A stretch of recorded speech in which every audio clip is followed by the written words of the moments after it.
Halo, assalamualaikum warahmatullahi wabarakatuh. Perkenalkan, nama saya Rina Safitri, NIM 2019 31047.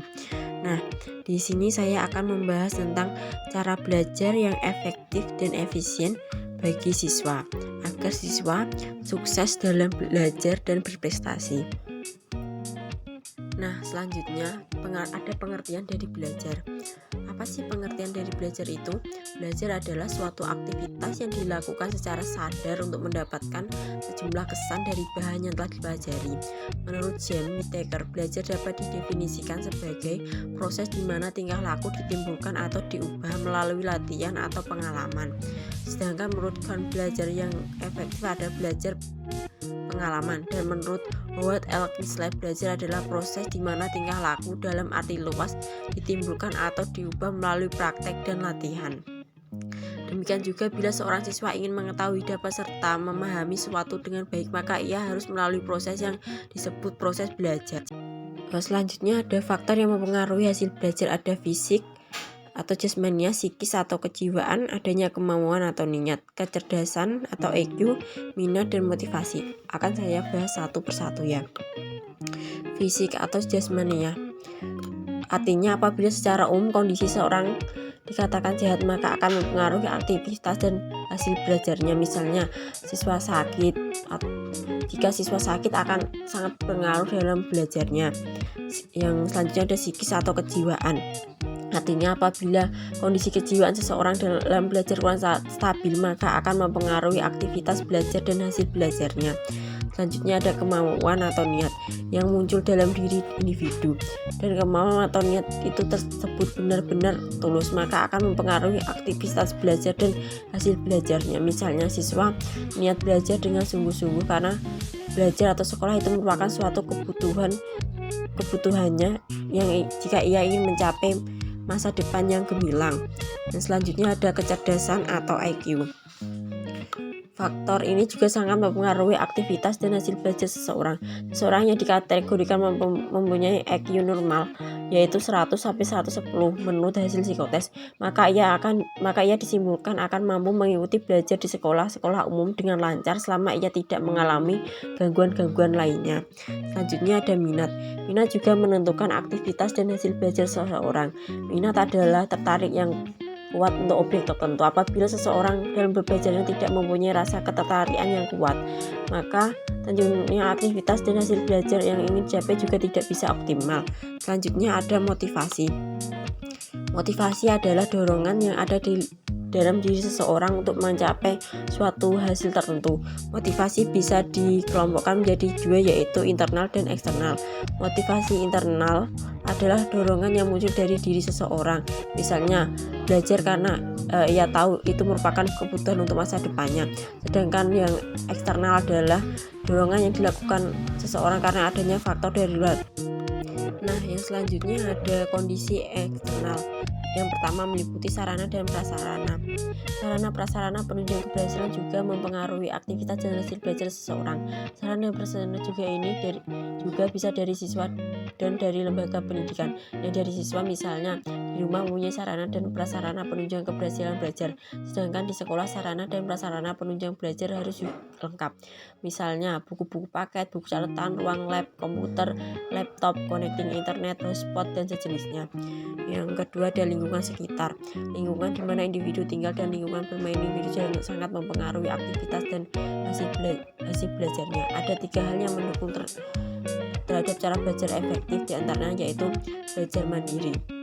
Dengan adanya belajar mandiri atau inisiatif diri sendiri, dengan begitu kita akan merasa lebih ingat apa yang telah kita pelajari. Selanjutnya ada media belajar. Dengan adanya media belajar, tentunya kita akan mudah belajar dengan memanfaatkan media tersebut. Yang selanjutnya ada strategi belajar. Strategi belajar efektif sangat penting untuk mencapai prestasi belajar yang ingin dicapai. Dengan memiliki strategi, kita mempunyai arah-arah yang kita miliki. Cara belajar efektif untuk pelajaran yang berbasis praktikum. Yang pertama, pahami teorinya untuk setiap mata pelajaran yang dipraktikkan sesuai dengan kompetensi keahlian yang dipilih. Yang kedua, buat peta atau mind mapping untuk memudahkan memahami dan mempraktikkan teorinya, sehingga ketika dipraktikkan akan lebih cepat untuk dipahami. Yang ketiga, perhatikan setiap instruksi atau arahan dari guru atau instruktur praktikum dengan benar. Ikuti setiap tahapnya dengan jangan lupa bertanya apabila ada sesuatu yang Anda belum pahami. Pelajari dan pahami betul setiap tahapan dalam praktikum, karena praktik ke-1 dan ke-2 seterusnya saling terkait. Yang kelima ada pelajari ulang mind mapping setiap tahapan praktikum dan teruslah berlatih agar terbiasa terlatih sehingga memiliki kompetensi yang sesuai dengan keahlian atau bidangnya. Dengan begitu akan memudahkan kita dalam belajar praktikum. Cara belajar efektif untuk pelajaran yang berbasis matematis atau eksakta. Yang pertama, ciptakan suasana belajar yang nyaman. Ada banyak cara untuk menciptakan suasana belajar yang nyaman, tergantung gaya belajar yang sesuai dengan Anda. Ada yang belajar sambil mendengar musik, suasana hening, dan lainnya. Yang kedua, merangkum materi pelajaran atau membuat mind mapping. Kegiatan ini sangat penting. Kenapa? Karena jika Anda membaca satu buku, maka akan butuh waktu yang sangat lama untuk menyelesaikan. Carilah intisari dari pelajaran tersebut, kemudian dipahami. Yang ketiga, ada belajar dengan memahami buku atau menghafal. Hal yang paling sering dilakukan oleh siswa ketika ingin menghadapi ujian adalah menghafal. Sebenarnya tidak, hanya saja kurang efektif. Untuk lebih efektifnya dengan memahami teori pelajarnya. Yang keempat, ada belajar dengan praktik. Mempraktikkan semua materi yang pernah diajarkan oleh guru akan membuat Anda jauh lebih kebosanan dan membuat suasana belajar lebih menyenangkan. Misalnya pelajaran IPA, fisika, matematika, eksakta, dan lainnya. Yang kelima, ada belajar secara kelompok. Dengan kelompok ini sangat penting dapat meningkatkan minat dan semangat belajar. Dengan sebaya akan lebih bisa mendiskusikan hal-hal yang sulit yang tidak bisa dipahami dengan bertanya atau berdiskusi dengan teman yang memiliki kemampuan lebih, dan kita juga akan mempunyai semangat untuk belajar tanpa ada rasa malu atau rasa minder untuk kita.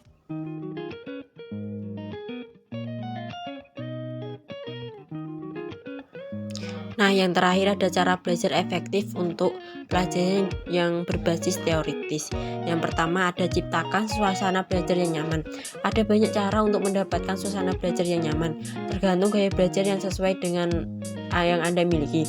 Ada yang belajar sambil mendengar musik, suasana hening, belajar di tempat-tempat yang sejuk dan nyaman seperti di taman, di sawah, di perkebunan, dan lain-lain. Yang kedua, merangkum materi pelajaran atau membuat mind mapping. Kegiatan ini sangat penting. Kenapa? Karena jika Anda membaca satu buku, maka akan butuh waktu yang sangat lama untuk menyelesaikan. Maka carilah intisari atau rangkuman atau review dari pelajaran tersebut, kemudian Anda pahami menurut bahasa Anda atau apa seperti itu. Yang ketiga, ada metode mempersingkat atau memodifikasi menyerupai nama atau sesuatu.